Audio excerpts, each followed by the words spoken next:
Welcome back. Welcome back. You are listening to Whissel Wednesdays here on AM 1170. The Answer. My name is Kyle Whissel, your host with Whissel Realty, joined by Mr. Jason Hall, the latest member of the Chargers bandwagon, and Mr. Bryan Mancuso, the Mesa specialist with the Whissel Realty team.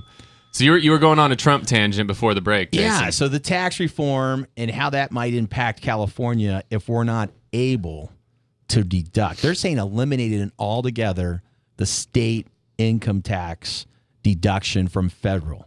Now, your largest, I would almost guarantee you, for you, it's either your mortgage interest or your state income. If you're listening right now, that's one of the two top things you're probably having. You know, your itemized deduction, which is part of your mortgage interest, Schedule A, or which is also part of that Schedule A, is our state income tax. And it's what, 13.2%? I mean, it depends on your income, but 13.3 for high income earners. Yeah, so that's quite a bit. So it's going to be interesting. What do you think that might do to San Diego real estate? Is Trump supporting that? That's what they are supporting. Really? Yep. I'm surprised he would do something that would hurt high income earners.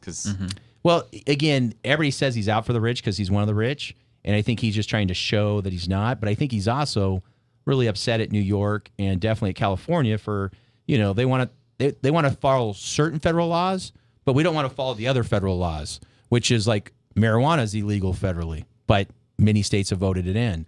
You have the Dreamers Act that, you know, is now a lot of cities are saying, hey, we don't want anybody to leave. And so you're sanctuary cities, sanctuary states, and that's federal law that says you can't be, but the states are literally trumping Trump on that. And so I think this is his way of coming back going, look, all right, you guys want to do it that way? We just won't let any of your rich people get deductions. Well, guess what will happen? All those rich people are going to flow with second homes somewhere else and try to, you know, establish residency somewhere else so that, you know, they'll try to limit whatever income tax they have to pay the state of California if you can't federally take that off as a deduction. So, interesting. Yeah. So I know you haven't really thought about that because you're busy selling so many damn real estate deals. I knew you closed 2 or 3 yesterday. You put a couple more in, but I mean, have you thought about just here in the last few moments what that might do on? And I'm thinking the high end might be the most impacted right away, but long term, if a lot of wealthy people did leave, would more businesses leave California and San Diego, and how would that impact our real estate here? So to make sure I understand, let's say that I have a adjusted gross income of $100,000. Okay. So I'm paying the state $13,300. Right, assuming on the high bracket. Right, and then for the Fed, that $13,300 that I paid the state, I get to deduct that. So instead of it being 100,000 AGI, it's 87 whatever. Right. And so now I'm only paying taxes on that 87 whatever, and that's what they're upset about. Right, because in a state like Nevada, where there is no state income tax, they're paying the full 100 on both. Right. So they're saying you that are in these poorly run states that have to charge such a high income tax because you guys have all the things you have, you know, need to do a better job because it really is hurting the rest of the state. So I understand the argument, but since we are part of California, it concerns me as a San Diego native how that might impact if that deduction goes away, right? Because I know that's going to hurt businesses. I know a lot of businesses will not want to go to California if their top executives don't get the deduction. Right. I could definitely see that. But we're still paying the again, in that scenario, $13,300 in taxes, but they're just mad because it's going to the state, not to the feds. So the fed's getting less money because of our state. Right, because let's say our 35% of that 13 grand they're not getting. Right. So that 4 grand. So now you're paying 13, you know, and we're going to pay an extra 4 grand in your example to the Fed because you don't get to write off that deduction, right? Assuming like a 33rd, percent federal income tax bracket. So it'll be interesting. I mean, anytime you do anything that takes money away from the high income earners, there's always the threat of that affecting where they choose to do their business. And you might have people who've already been on edge about the fact that we do have a 13.3% state tax, whereas you could go to Texas and have 0.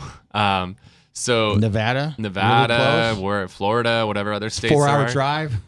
But the weather that we have today, this 100 whatever degrees you get every day or more. Right. It's really cooler today in Las Vegas and Laughlin than it is in San Diego. Well, that's normal with Santa Ana, right? Because we're getting their heat that they normally get. You know what? I don't know the answer. I'm not the meteorologist. I hope I said that right. That's a big for you. word. He said it right. I'm impressed. Where's the applause button? I don't even know which one. Do you get the desert wind? The winds kind of shift. Instead of getting that coastal breeze, we get the winds that come through the desert from the east. So it does. That's what happens. Shift. Okay. Yep.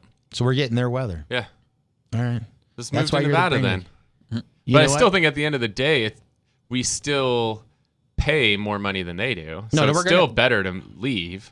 But now you're getting hit with a 13.3, plus you're paying tax on the 13.3 that you paid, which that's painful. I guess they're just not looking at it that way. Yeah, that's basically what it is. Yep. You're paying taxes on the taxes you paid. Yep.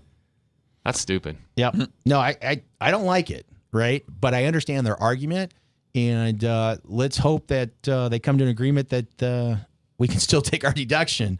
Love it. But I like the fact that they're trying to hold states accountable for running a good, because the state of California runs negative every year, and they have apparently no reason not to. They just keep doing it and, relying on the federal government to bail them out. Right. So it'll be interesting.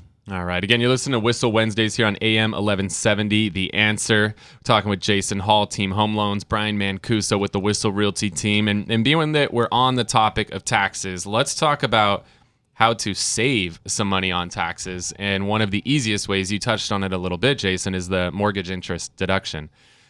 So, Bryan, you sell a ton of houses. Jason, you do a lot of loans on houses. Help somebody if they're listening to the show right now and they're paying rent.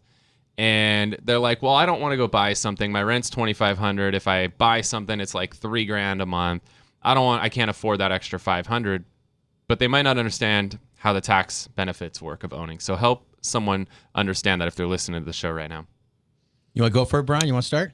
Yeah, I'll hop on it. Yeah, so basically when you purchase a house, you're going to have a mortgage on it, which is principal, interest, taxes, insurance. So the interest on that you're paying out every month, which is a huge portion of your payment, is tax deductible.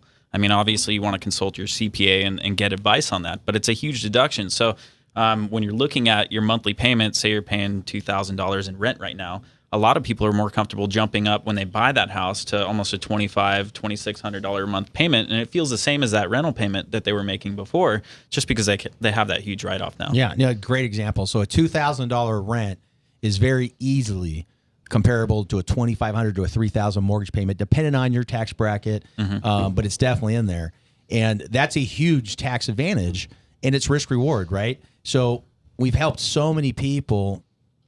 Kyle and I have known each other, I'm just going to guess now, Kyle, what is it, about 15 years, 16 years. And then just during that time, we've helped so many people buy a $100,000 condo, sell it 3 or 4 years later for $250,000, take that $150,000, buy either a really nice house. A couple of Kyle's clients have bought multiple investment properties from that first initial one. And now, on paper, and 10, 15 years later, they're worth $1 million, and they've never, ever made $100,000 in their life. But on paper, they have $1 million net worth because they listened to a great real estate agent, invested in the right time, did the risk reward, got the tax deduction you're talking about.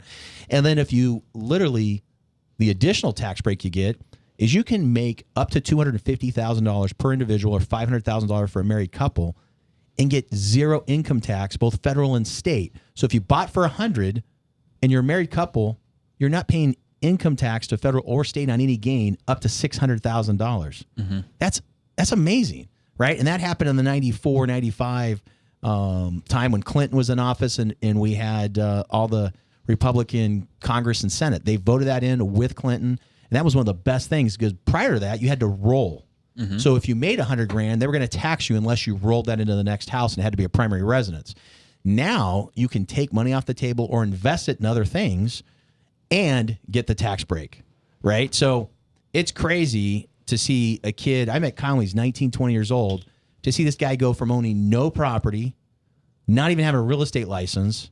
Now, just to give us a rough idea, what's kind of the portfolio, at least the amount of properties, what'd you say you own now? And I know you've bought hundreds because you've bought and sold a lot. I think right now I've got just under 20 doors. Okay, so 20 doors. And some of those are multi-unit and you're properties. not even 36 years old. Not yet. I got a few more weeks. Right? So we're literally talking 15, 16 years, and you've personally purchased over 100 properties because you flipped quite a bit, but you're currently holding on to 20 doors. And so the net worth is pretty good there for just that. And Kyle's done well in the real estate selling because he's helped tons of clients, but his true net worth has come from his real estate portfolio, and that's where he's made it, and that's where he's learned from others that have taught him to do that. It's one thing to make $100,000, $200,000, $300,000 a year. It's a whole nother thing to actually build a net worth, worth $1 million, $2 million plus. And the average person can do that. And I mean, some of your friends, Kyle, never have made $100,000 combined as couples, never, ever. And they're now worth similar values. And it's like, wow. Yeah, I mean, one of the things to talk about on that is with all those doors, and when we say the word doors, what we're referring to is some of the properties I own are multiple units or multiple doors. So I have a 3-unit property here, a 4-unit property there, a 2-unit property, that kind of stuff. The big thing is when you buy investment property, not only do you get to write off all the expenses on it, but there's something called depreciation as well. And what you do is you basically take the value of that property, divide it by 27.5, and you get to write that much off every year. So let's just say it was a $550,000 property that you bought. You're writing off $20,000 a year. Yeah. On that property. Just that one property. Just on that one property for the next 27.5 years. So if you got 10 of them, I mean, you could literally be writing off $200,000. Yep. Yeah. Which is huge. And there's a recapture later, but people that are smart will do it and sell those properties either for the recapture when they're at a lower taxable income, maybe when they're retired, or if they have a down year. So like Kyle's financial advisor or CPA, if we run into another bad year, which is going to happen in San Diego real estate, it's not if, it's when. It's around the corner. We just don't know exactly when. They might say, hey, this is a good time to sell some of those properties that we were getting all of that depreciation. So, because you're a low taxable year, right? So those are some of the wise things to do. Yeah. So, I mean, but think about that. A $20,000 write-off, let's assume you're at a 50% tax bracket. That's 20% write-off. That means it saves you $10,000 a year on your taxes. Yeah, That's huge. And then break that over 12 months. You're talking that's like $825 a month that's saving you. Here's a tip that I've seen some of Kyle's clients do. Okay. There is guys who have no income, but they're great real estate finders and they know how to manage properties. And they have brothers and friends that are doctors, attorneys, business owners who make a ton of money. And they've combined and they buy together. And then they go, hey, look, I don't need their tax write-off, so I'm going to give it to you two, right? So you get 50-50 of the pie. And I'll just manage the property, and you guys brought in the down payment, and I do all the finding, and I do all the management. And it's a great win-win for that particular team. So there's ways to do that. If you're ever thinking about, how can I do something? How can I team up with my brother, my parents, my best friend? You want to reach out to a great agent, both Bryan Mancuso, Kyle Whissel. You can hit us on the text line. This goes directly to Kyle at 619-663-7355. And again, that goes directly to Kyle. He puts you in touch with Kyle or Bryan. And you guys it's amazing the things I've seen your clients do. I mean, just super sharp things that you didn't know, but we've learned from clients on how to even buy additional stuff. But the key that you've always done, Kyle, is you're one of those guys that once you learn it, you keep and retain that knowledge. Right. Where so many other people, what was that? How'd you do that last week, last month, last year? And they're asking me over and over again the same question, where Kyle retains. And that's a huge, huge, huge asset, is that memory that that God gave you. It's a blessing and a curse. curse. Was it mom or friend. dad? Who had that? Definitely not Dad. Dad can't even remember what he did 5 minutes ago. Yeah, so it had to be for Mom's. Yeah, DNA, I think it was right? more Mom than Dad. That's for sure. So we're gonna head to a break here on Whissel Wednesdays. When we get back, we're gonna talk with Mr. Bryan Mancuso. I want to talk about the La Mesa market. I know one of the things we like to do on the show is give you access to homes before they go public. Bryan's gonna do that today for you. You're listening to Whissel Wednesdays here on AM 1170. The Answer.